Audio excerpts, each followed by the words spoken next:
ಮಹಿಳಾ ಅಧ್ಯಕ್ಷರಾದ ರಜನಿರಾಜ್ ಮೇಡಮ್, ಮಂಡ್ಯ ಜಿಲ್ಲೆ, ಇವರಿಗೆ ನಮಸ್ಕಾರಗಳು ಮೇಡಮ್. ನಾನು ದಕ್ಷಿಣ ಕನ್ನಡ ಜಿಲ್ಲೆಯ ಮಂಗಳೂರಿನವಳು. ನಾನು ಈ ವಿಡಿಯೋವನ್ನು ಉದ್ದೇಶಪೂರ್ವಕವಾಗಿ ಅಂದರೆ ನನ್ನ ಇಷ್ಟದಿಂದ ಈ ವಿಡಿಯೋ ಮಾಡಿ, ಅಂದರೆ ನನಗಾದ ಅನ್ಯಾಯ ಇನ್ನು ಯಾವ ಹೆಣ್ಮಕ್ಕಳಿಗೂ ಆಗಬಾರ್ದು ಅನ್ನೋ ಉದ್ದೇಶದಿಂದ ಈ ವಿಡಿಯೋವನ್ನು ಮಾಡಿ ಮಂಡ್ಯ ಜಿಲ್ಲೆಯ ಮಹಿಳಾ ಅಧ್ಯಕ್ಷರಾದ ರಜನಿರಾಜ್ ಮೇಡಮ್ ನಿಮಗೆ ನಾನು ಈ ವಿಡಿಯೋವನ್ನು ಕಳಿಸ್ತಾ ಇದ್ದೇನೆ ಮೇಡಮ್. ನಿಮ್ಮಿಂದ ನನಗೆ ಸಹಾಯ ಆಗಬಹುದು ಎಂಬ ನಂಬಿಕೆಯಿಂದ ನಾನು ಈ ವಿಡಿಯೋವನ್ನು ನಿಮಗೆ ಕಳಿಸ್ತಾ ಇದ್ದೇನೆ ಮೇಡಮ್. ದಯವಿಟ್ಟು ನನಗೆ ಸಹಾಯ ಮಾಡಿ ಮೇಡಮ್. ನಾನು ನನ್ನ ಗಂಡ ಮಂಗಳೂರಿನಲ್ಲಿ ದರ್ಶನ ಪಾತ್ರಿಯಾಗಿ ಕೆಲಸ ಮಾಡುತ್ತಿದ್ದರು. ಜೊತೆಗೆ ಜ್ಯೋತಿಷ್ಯ ಶಾಸ್ತ್ರ ಕೂಡ ಹೇಳ್ತಿದ್ದರು ಮೇಡಮ್. ತುಂಬ ಜನರಿಗೆ ನಿಮಗೆ ಸಮಸ್ಯೆ ಉಂಟು, ಕಷ್ಟ ಉಂಟು ಅಂತ ಹೇಳಿ ಅದನ್ನು ಪರಿಹಾರ ಮಾಡಲಿಕ್ಕೆ ಪೂಜೆ ಮಾಡಬೇಕೆಂದು ಹೇಳಿ ಅವರ ಹತ್ತಿರ ಅವರ ಒಡವೆಗಳನ್ನೆಲ್ಲ ತೆಗೆದುಕೊಂಡಿದ್ದಾರೆ ಮೇಡಮ್. ತುಂಬ ಜನ ಹೆಣ್ಣು ಮಕ್ಕಳು ಮೇಡಮ್ ಕಷ್ಟ ಉಂಟು ಅಂತ ಹೇಳಿ ಹೆದರಿಕೆಯಾಗಿ ಪಾಪ ಅವರ ಮಂಗಳಸೂತ್ರವನ್ನು ಕೂಡ ಕೊಟ್ಟಿದ್ದಾರೆ ಮೇಡಮ್, ತೆಗೆದುಕೊಟ್ಟಿದ್ದಾರೆ. ಜೊತೆಗೆ ಮಕ್ಕಳ ಒಡವೆಗಳನ್ನು ಕೂಡ ತೆಗೆದುಕೊಟ್ಟಿದ್ದಾರೆ ಮೇಡಮ್. ಅದನ್ನು ಇವರು ವಾಪಸ್ ಕೇಳುವಾಗ ಇವನು ಅದನ್ನು ವಾಪಸ್ ಕೊಡದೆ ಅವನು ಊರು ಬಿಟ್ಟು ಓಡಿ ಹೋಗಿದ್ದಾನೆ ಮೇಡಮ್. ಅವನು ಎಲ್ಲಿ ಹೋಗಿದ್ದಾನೆ ಅನ್ನೋದು ನಮಗೆ ಇಷ್ಟರವರೆಗೆ ಸಹ ಸುಳಿವು ಬಂದಿಲ್ಲ ಮೇಡಮ್. ಅವನು ಹೋಗಿ 2-3 ವರ್ಷ ತನಕ ಆಯಿತು ಮೇಡಮ್. ಅವನು ಹೋಗೋ ಸಮಯದಲ್ಲಿ ಮೇಡಮ್ ನನ್ನ ಮೊಬೈಲ್ನಿಂದ ನನ್ನ ಮೊಬೈಲ್ ತೆಗೆದು ಚಿನ್ನ ಕೊಟ್ಟವರಿಗೆಲ್ಲ ನಾನು ಅವನ ಹೆಂಡತಿ, ನೀವು ಅವರಿಗೇನು ಕಿರಿಕಿರಿ ಮಾಡಬೇಡಿ, ನಿಮ್ಮ ಚಿನ್ನವನ್ನೆಲ್ಲ ನಾನು ನಿಮಗೆ ವಾಪಸ್ ಕೊಡಿಸ್ತೇನೆ ಅಂತ ಹೇಳಿ ಮೆಸೇಜ್ ಹಾಕಿದ್ದಾನೆ ಮೇಡಮ್. ಈ ವಿಷಯ ನನಗೆ ಪೊಲೀಸ್ ಠಾಣೆಯಿಂದ ಗೊತ್ತಾಯಿತು ಮೇಡಮ್. ಮೊನ್ನೆ ಪೊಲೀಸ್ ಸ್ಟೇಷನ್ಗೆ ಹೋಗುವಾಗ ಅವರು ಕೇಳ್ತಾಯಿದ್ರು ಮೇಡಮ್. ಅವರು ಇದನ್ನು ಈಗ ಇಟ್ಕೊಂಡು ನನಗೆ ಕಿರಿಕಿರಿ ಮಾಡ್ತಾ ಇದ್ದಾರೆ ಮೇಡಮ್. ಹಾಗೆ ತುಂಬ ಜನ ಹೋಗಿ ಅಲ್ಲಿ ಸ್ಟೇಷನಲ್ಲಿ ಹೋಗಿ ಕಂಪ್ಲೇಂಟ್ ಕೂಡ ಕೊಟ್ಟಿದ್ದಾರೆ ಮೇಡಮ್. ಯಾವ ಚಿನ್ನ ಅದು ಇದು ನನಗೆ ಯಾವ ವಿಷಯನೂ ಗೊತ್ತಿಲ್ಲ ಮೇಡಮ್. ಅವನು ಯಾರ ಹತ್ರ ಏನು ಯಾವ ಚಿನ್ನ ತೊಗೊಂಡಿದ್ದಾನೆ ಅಂತ ನನಗೆ ಇಷ್ಟರವರೆಗೂ ಗೊತ್ತಿಲ್ಲ. ಆದರೆ ಈಗ ನನಗೆ ಒಂದು ಪೊಲೀಸ್ ಸ್ಟೇಷನ್ನಿಂದ ಮೇಡಮ್, ಮಂಗಳೂರಿನ ಒಂದು ಪೊಲೀಸ್ ಸ್ಟೇಷನ್ನಿಂದ ತುಂಬ ಕಿರಿಕಿರಿ ಆಗ್ತಾ ಉಂಟು ಮೇಡಮ್.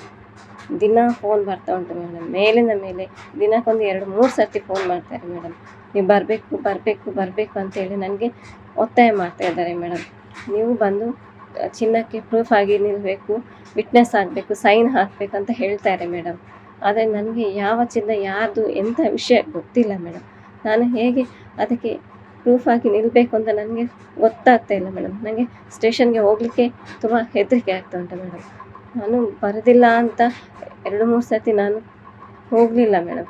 ಈಗ ಅವರು ಮನೆಗೆ ಬರಬೇಕಾಗ್ತದೆ, ನಾವು ಇನ್ಚಾರ್ಜ್ ತೊಗೊಳ್ಬೇಕಾಗ್ತದೆ, ನಾವು ಎಂತ ಮಾಡಲಿಕ್ಕೆ ಆಗೋದಿಲ್ಲ ಹಾಗೆ ಎಲ್ಲ ಹೇಳ್ತಾರೆ ಮೇಡಮ್. ನನಗೆ ತುಂಬ ಟೆನ್ಷನ್ ಆಗ್ತಾ ಉಂಟು ಮೇಡಮ್. ಎಂತ ಮಾಡೋದು ಗೊತ್ತಾಗ್ತಾ ಇಲ್ಲ. ಒಂದು ಕಡೆಯಿಂದ ಬ್ಯಾಂಕ್ ಮ್ಯಾನೇಜರ್ ಮೊನ್ನೆ ಫೋನ್ ಮಾಡಿ ನೀವು 2 ಚೆಕ್ ಕೊಡಬೇಕಂತ ಹೇಳ್ತಾರೆ ಮೇಡಮ್. ಅದು ಯಾಕೆ ಅಂತ ನನಗೆ ಗೊತ್ತಿಲ್ಲ ಮೇಡಮ್.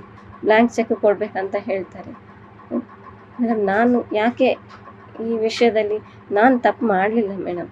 ಅವನು ತಪ್ಪು ಮಾಡಿದ್ದಾನೆ. ಅವನನ್ನು ಹುಡುಕಿ ಅವನಿಗೆ ಏನು ಶಿಕ್ಷೆ ಬೇಕಾದರೂ ಕೊಡಿ ಅಂತ ನಾನು ಪೊಲೀಸ್ ಸ್ಟೇಷನಲ್ಲಿ ತುಂಬ ಕೇಳಿಕೊಂಡೆ ಮೇಡಮ್.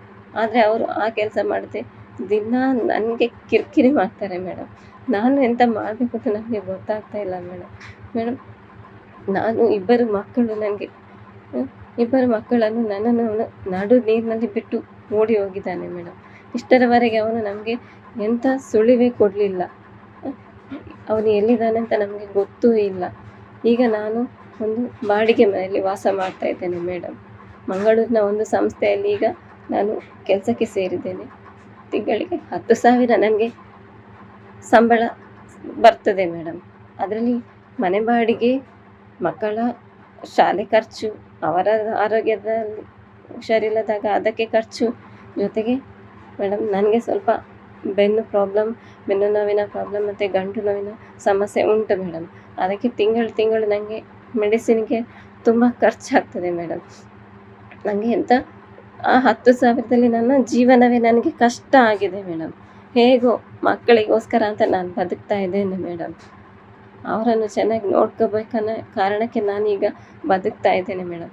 ಅದರ ನಡುವೆ ನನಗೆ ಈಗ ಪೊಲೀಸ್ ಸ್ಟೇಷನ್ನಿಂದ ಕಿರಿಕಿರಿ ಬರುವಾಗ ನನಗೆ ಟೆನ್ಷನಲ್ಲಿ ನನ್ನ ಆರೋಗ್ಯ ತುಂಬ ಹೆಲ್ತಲ್ಲಿ ಪ್ರಾಬ್ಲಮ್ ಆಗ್ತಾ ಉಂಟು ಮೇಡಮ್.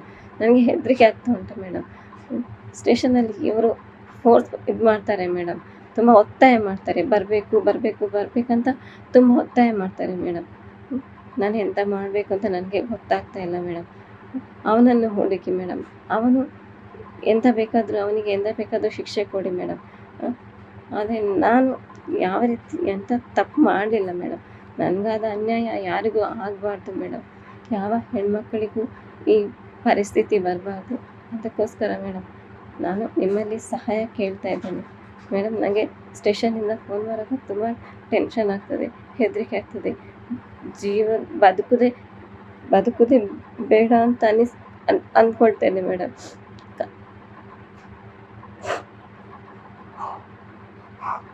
ಮೇಡಮ್ ಸಾಯಬೇಕು ಅಂತ ಅನ್ನಿಸ್ತಾ ಇದೆ ಮೇಡಮ್. ನಾನು ಸತ್ತು ಹೋಗ್ತೇನೆ, ಮಕ್ಕಳಿಗೆ ಏನಾದರೂ ಮಾಡಿಕೊಡ್ತೇನೆ ಮೇಡಮ್. ದಯವಿಟ್ಟು ನನಗೆ ಸಹಾಯ ಮಾಡ್ತೀರಾ? ನಾನು ಏನಾದರೂ ವಿಷ ತಗೊಂಡು ಸಾಯಬೇಕಂತ ನಿರ್ಧಾರ ಮಾಡಿದ್ದೇನೆ. ಆ ಮಕ್ಕಳನ್ನು ಅವರಿಗೂ ಏನಾದರೂ ಕೊಟ್ಟು ನಾನು ಸತ್ತು ಹೋಗ್ತೇನೆ ಮೇಡಮ್. ಇಲ್ಲಾಂದರೆ ನನಗೆ ತುಂಬ ಟೆನ್ಷನ್ ಆಗ್ತಾ ಉಂಟು ಮೇಡಮ್. ದಯವಿಟ್ಟು ನನಗೆ ಸಹಾಯ ಮಾಡ್ತೀರಾ ಮೇಡಮ್? ಪ್ಲೀಸ್ ಮೇಡಮ್, ಮಂಗಳೂರಿಗೆ ಬರ್ತೀರಾ ಮೇಡಮ್? ನೀವು ಮೊನ್ನೆ ಮಂಗಳೂರಿಗೆ ಬಂದು ಹೋಗಿದ್ದೀರಾ ಅಂತ ನನಗೆ ವಿಷಯ ಗೊತ್ತಾಯಿತು. ದಯವಿಟ್ಟು ಮೇಡಮ್ ಇನ್ನೊಂದು ಸರ್ತಿ ಮಂಗಳೂರಿಗೆ ನನಗೋಸ್ಕರ ಬನ್ನಿ ಮೇಡಮ್. ಈ ಸಮಸ್ಯೆಯಿಂದ ನನಗೆ ಒಂದು ಮುಕ್ತಿ ಕೊಡಿ ಮೇಡಮ್. ಪ್ಲೀಸ್ ಮೇಡಮ್, ದಯವಿಟ್ಟು ಮೇಡಮ್, ನಿಮಗೆ ಕೈ ಮುಗಿದು ಬೇಡ್ಕೊಳ್ತಾ ಇದ್ದೇನೆ ಮೇಡಮ್. ಪ್ಲೀಸ್ ಮೇಡಮ್ ಬನ್ನಿ ಮೇಡಮ್, ನನಗೆ ಸಹಾಯ ಮಾಡಿ. ಈ ಸಮಸ್ಯೆಯಿಂದ ನನಗೊಂದು ಮುಕ್ತಿ ಕೊಟ್ಟು ನನ್ನನ್ನು ಕಾಪಾಡಿ ಮೇಡಮ್. Please madam.